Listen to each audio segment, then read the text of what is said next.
maintenant parler de Théo Louaka, plus connu sous son prénom Théo. Il nous faudrait le nommer par son petit prénom, comme tout le mainstream médiatique, mais nous n'avons aucune envie de créer de l'empathie pour cet individu qui, ne l'oublions pas, s'est quand même rendu coupable au minimum d'un refus d'obtempérer et l'enquête progressant visiblement de coups sur agents dépositaires de l'autorité publique. Pour information, le petit Théo fait tout de même 1,94 m, il a 22 ans et il n'aurait jamais bossé de sa vie. De vous à moi, quand un policier ou un gendarme nous demande nos papiers d'identité ou ceux de notre véhicule, nous avons droit à un salut, nous répondons par un bonjour en tendant nos documents qui nous sont rendus également avec un merci par un argent courtois qui nous libère à nos occupations du moment. Et on est en droit de penser que cela se passe ainsi avec 99% des Français de souche. Donc, pour se retrouver avec 4 policiers sur le dos, il me semble que l'échange a dû être moins courtois et qu'au lieu de présenter ces documents, le petit chouchou des médias, le petit Théo d'une vingtaine d'années, a dû leur servir un langage fleuri tel que celui enseigné dans les écoles de Najat. Évidemment, on peut aussi croire que les 4 policiers avaient été recalés au stage d'aguerrissement de la milice populaire nord-coréenne et qu'ils se sont défoulés sadiquement, tels des pédophiles écolos, sur ce pauvre passant fréquentant à l'insu de son plein gré un point de deal de drogue. Ce garçon n'a définitivement pas de chance, tombé sur les mauvais flics au mauvais moment, au mauvais endroit.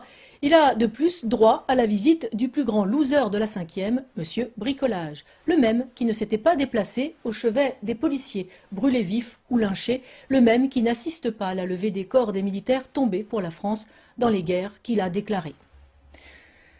Une dizaine de jours plus tard, le bilan est connu, il était même prévisible. De nombreuses voitures de police brûlées, des commissariats attaqués, des policiers blessés, des véhicules privés incendiés comme des bus, du mobilier urbain, des magasins, des écoles, des agences postales, des stations-service, bref, tout ce qui a déjà coûté des milliards d'euros dans la politique de la ville. Tout ce qui a déjà été donné, détruit, reconstruit, brûlé, refait, pillé dans un cycle infernal depuis 40 ans.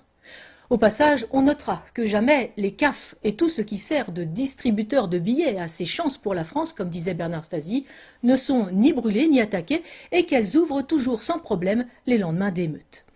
Toutes ces centaines de milliards d'euros, donc, qui ont fait défaut au développement des zones rurales, qui ont fait défaut au développement des infrastructures de communication routières, ferroviaires, aéroportuaires ou virtuelles, comme la fibre ou la 4G dans nos campagnes.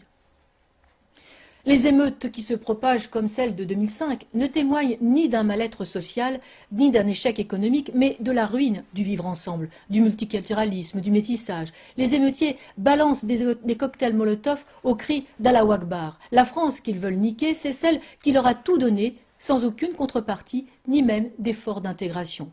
Ils brûlent son drapeau, attaquent ses représentants, qu'ils soient policiers, pompiers, facteurs ou agents d'EDF. Même les journalistes font les frais de leurs messages d'amour et de paix. Quand ils ne se font pas lyncher, leur camion régie est incendié. Ils sont encore immigrés dans leur tête, bien qu'ils soient de la 3e, voire désormais la 4e génération sur notre sol. Et ils n'ont que mépris pour notre histoire. Ils vomissent notre civilisation gréco-chrétienne. Ils soutiennent ses ennemis, notamment Daesh, ici et sur les théâtres d'opération. Ils hurlent de joie dans les banlieues ou dans les prisons quand coule le sang français. Tous les copains de Théo ont la double nationalité d'office. 2e, 3e ou 4e génération d'immigrés marocains, algériens, tunisiens ou de je ne sais quelle ancienne colonie africaine. Ils ont, de par la constitution de leur pays d'origine, tous gardé la nationalité de leurs ancêtres. L'interdiction de la double nationalité et la déchéance de la nationalité française de façon automatique sont de ce fait tout à fait possible. Il faut donc en finir avec cette hypocrisie, ce non-sens, ce suicide qui voudrait que des descendants d'immigrés économiques qui n'auraient jamais dû faire venir leur famille puissent prétendre faire partie de la communauté nationale par le simple fait d'être nés sur le sol national. Être français, c'est bien plus que cela. Mais comment le faire comprendre à une génération de demeurés convaincus par leurs professeurs et les médias que la France leur doit quelque chose, qu'elle est comptable de la colonisation, alors que leurs ancêtres n'ont ni su entretenir, ni su améliorer les formidables infrastructures laissées sur place au départ des colons. Les descendants de l'immigration européenne ne posent aucun problème, ils sont intégrés depuis des générations. Les immigrés asiatiques ne manifestent jamais, peu ont la volonté de faire souche, et ceux qui sont présents depuis leur fuite sur les boat people ont un amour de la France que les camps communistes n'ont pas réussi à tuer. Ce sont donc toujours les mêmes, ceux à qui l'on a tout donné, tout passé, tout excusé, ceux pour qui on a tout avili en ne défendant pas nos principes, nos valeurs ou nos coutumes. Alors, c'est assez, dehors.